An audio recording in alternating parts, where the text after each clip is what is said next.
ایک اونٹ دوڑا دوڑا آیا، اس نے نا پہلے حضور کی قدم چومے، پھر کان میں کچھ کہا اونٹ نے، تو حضور فرمانے لگے تو فکر نہ کر، اگر تو سچا ہے تو تیری مدد ہوگی، اور اگر تو جھوٹا ہے تو تجھے تیرے جھوٹ کی سزا ملے گی۔ تھوڑی دیر گزری تو حضرت تمیم داری رضی اللہ تعالیٰ عنہ فرماتے ہیں کچھ لوگ دوڑے دوڑے آئے، عرض کرنے لگے حضور یہ ہمارا اونٹ بھاگ آیا ہے اور 3 دن سے بھاگا ہے، مل نہیں رہا۔ حضور فرمانے لگے یہ تو تمہاری شکایت کر رہا ہے، یہ تو کہہ رہا ہے یا رسول اللہ میں نے گرمی سردی میں ان کی خدمت کی، اور جب میں بوڑھا ہو گیا تو انہوں نے مجھے افزائش نسل کے لیے رکھ لیا، میری نسل سے ان کے کتنے اونٹ پیدا ہوئے، اب میں بوڑھا ہو گیا ہوں تو مجھے کاٹ کے ذبح کر کے کھانا چاہتے ہیں۔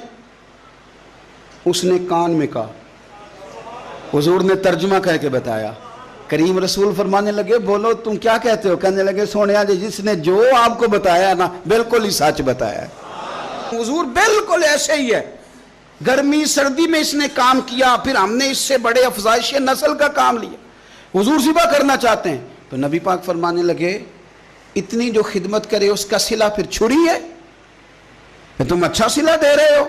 کہنے لگے حضور ہم کچھ نہیں کہتے، ذبح بھی نہیں کرتے، آپ اس کو دے دیں۔ حضور فرمانے لگے اب نہیں میں تم پہ اعتماد کرتا، اس طرح کرو میرے ہاتھ بیچ دو۔ 100 دینار کا میرے نبی پاک نے اونٹ خرید لیا۔ حضور نے نا اونٹ کو تھپکی دی، فرمایا جا تو آزاد ہے۔ اونٹ نے نا پتہ نہیں کیا باتیں کی، ایک بات کی تو حضور نے فرمایا آمین، دوسری کی تو کہا آمین، تیسری دعا کی تو کہا آمین، چوتھی بات اونٹ نے کی تو نبی پاک رو پڑے۔ اونٹ چلا گیا، صحابہ کہتے ہیں عرض کی یا رسول اللہ اونٹ نے کیا کہا ہے؟ تو حضور فرمانے لگے اس نے پہلی دفعہ یہ کہا ہے کہ یا رسول اللہ اللہ آپ کو میری طرف سے اسلام کی اور قرآن کی طرف سے بہترین صلہ عطا کرے۔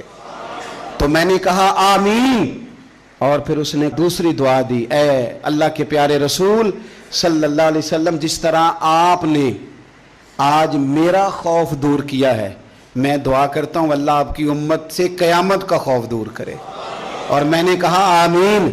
تو نبی پاک صلی اللہ تعالیٰ علیہ وآلہ وسلم فرماتے ہیں پھر اس نے تیسری دعا کی، عرض کی یا رسول اللہ صلی اللہ تعالیٰ علیہ وسلم جس طرح آج آپ نے میرا خون بچایا ہے، سنیا میری دعا ہے رب تیری امت کا خون محفوظ کرے۔